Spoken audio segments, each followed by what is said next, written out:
Nube Branca quere ser astronauta, de Pablo Nogueira e ilustracións de Manuel Uía, de Bahía Edicións. A india Nube Branca vive nunha reserva india. Na súa tipi, que así se chaman as tendas onde viven as indias e os indios, construíu un foguete espacial con ramas de árbores e pedras que atopou no chan. Nube Branca quería ser astronauta e viaxar co seu foguete espacial até a Lúa, e así de paso poder visitar as estrelas que brillan no ceo cando é de noite.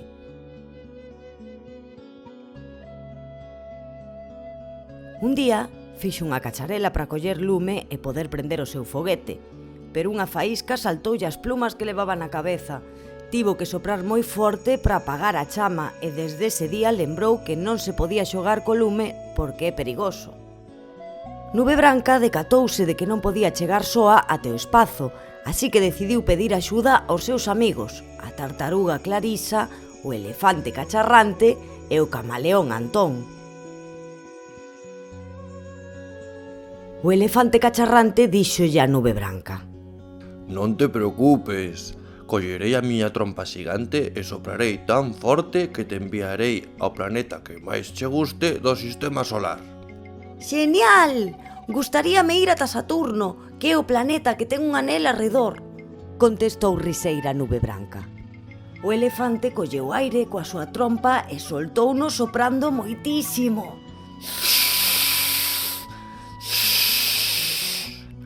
Pero non conseguiu que Nube Branca chegara a Saturno. O camaleón Antón ofreceu tamén a súa axuda, pois tiña unha lingua tan grande e tan longa que pensaba que podería enviar a nena unha excursión ata o planeta Marte, que é o que máis preto está da Terra. O camaleón moveu a súa lingua cara a un lado e cara ao outro, cara arriba e cara abaixo, arredor da boca.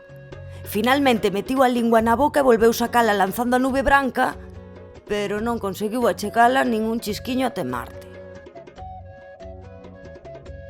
A tartaruga Clarisa dixo que podería levalo ao espazo na súa cuncha, pero que camiñaba moi a modo.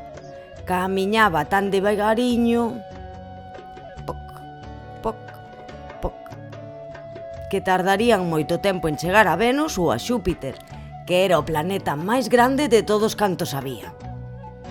Nube Branca puxose triste, porque lle parecía moi difícil ser astronauta.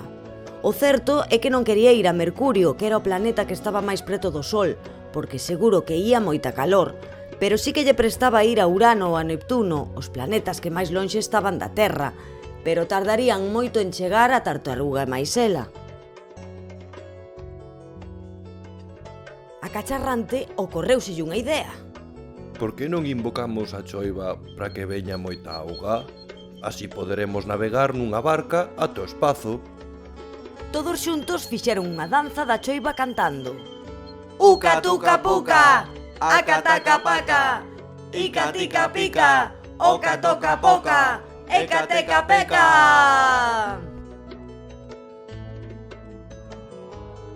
A danza da choiva deu resultado e ao pouco tempo comezaron a caer pingas de auga dende o ceo. Ploc, ploc, ploc. E a treboada era tan intensa que o vento sopraba moi forte cara ao nordés.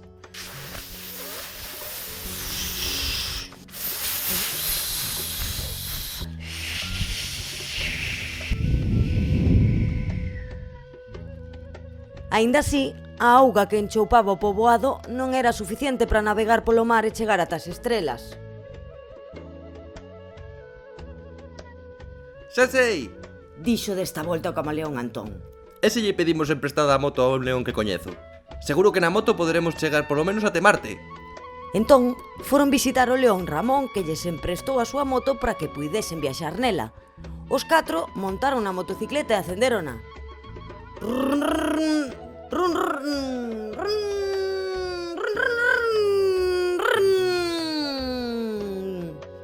Pero pouco de arrincar tiveron que deterse porque picaron unha roda. Os amigos xa non sabían que facer para axudaren a cumprir o soño de Nube Branca. A Clarisa ocorreuselle outra idea: pedir consello a un sabio que habitaba no lugar no que vivían. ben seguro que podería darlles unha solución para arranxaren tal problema. O sabio Octavio, que así se chamaba, abriu moito as súas orellas para escoitar o que tiñan que dicirlle os 4 amigos e pensou que tal vez podería tomar unha decisión para solventar a cuestión. Octavio era un indio que lle gustaba moito a arte, así que chamou a un pintor que pintaba uns fermosos cadros.